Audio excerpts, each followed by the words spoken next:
Welcome back to my channel. Today in this video we are going to see how to make slime activator with borax.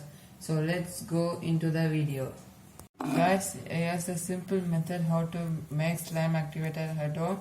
So I've taken borax powder, water and a glass bowl. So I'm going to put the borax powder into the bowl.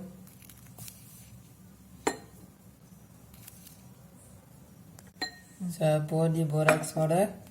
Now take and pour some water and mix it. Mix it well till the water colors get transparent.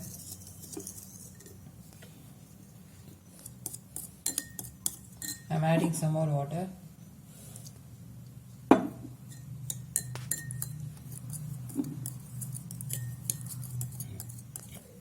Guys, you can see the water turning transparent.